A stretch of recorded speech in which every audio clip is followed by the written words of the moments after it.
We get a lot of requests about that song. We decided to do it anyway. Actually, we get a lot of questions. The main question people ask is, what were you thinking? So I'm going to tell you right here why we did that song and what we used it for. So we will let you in on a big secret that only the rest of Canada knows about. So, but to do that, we have to turn back the hands of time to 1972. Now, in America, in 1972, we had a corrupt president. What did I say? America. You keep saying America. This is America, too. Okay. Okay, thank you for that geography lesson, John. Thank you, I stand corrected. In the United States of America, they knew what I was talking about. We had a corrupt president.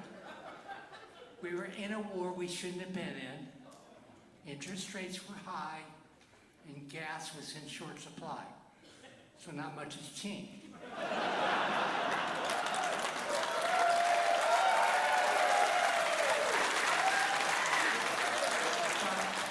lot has changed in the church, okay?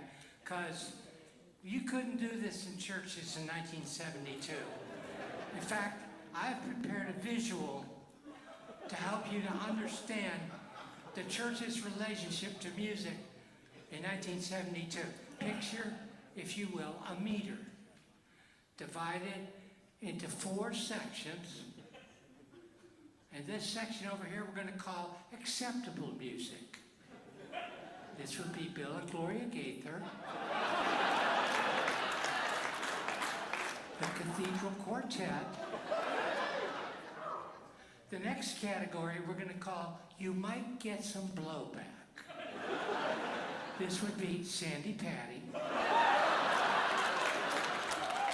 Larnell Harris, Evie Tornquist.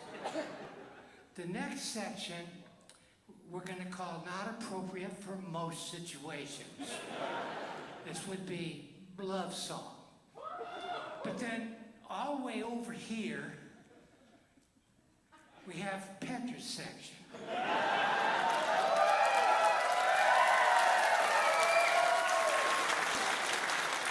We're going to call that Of the Devil. And this is the way the church looked at Petra as we began. So we always knew when there were traditional church people in the audience because their mouths would come open and they would have a look of shock on their faces as soon as we would start playing our music. And as you can imagine, the audiences were often very cold toward Christian rock music when church people were involved. So we decided we needed to do something to, open up the audience and warm them up a little bit to us. So we would play a few rock songs and then we'd grab our acoustic instruments. And we did a bluegrass skit. And we did Lucas McGraw at the end of the skit. But it was funny. We made people laugh. And it was amazing what that would do to audiences. It was like they would say, okay, you made me laugh, you can do whatever you want.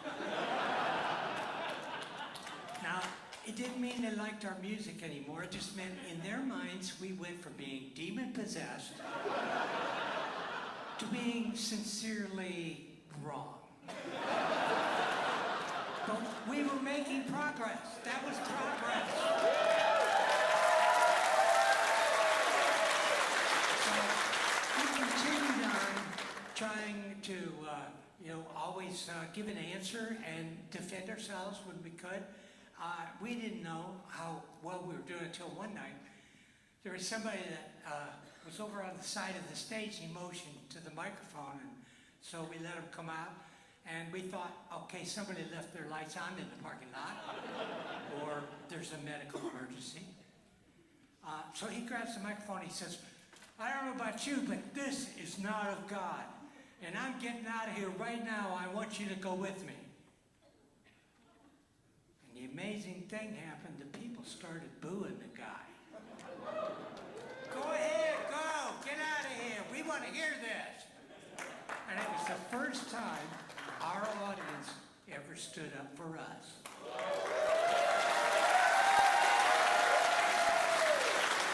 And I gotta tell you, it felt mighty good. It did. Now, before somebody starts yelling at me, shut up and play guitar, I'm going to shut up and play guitar.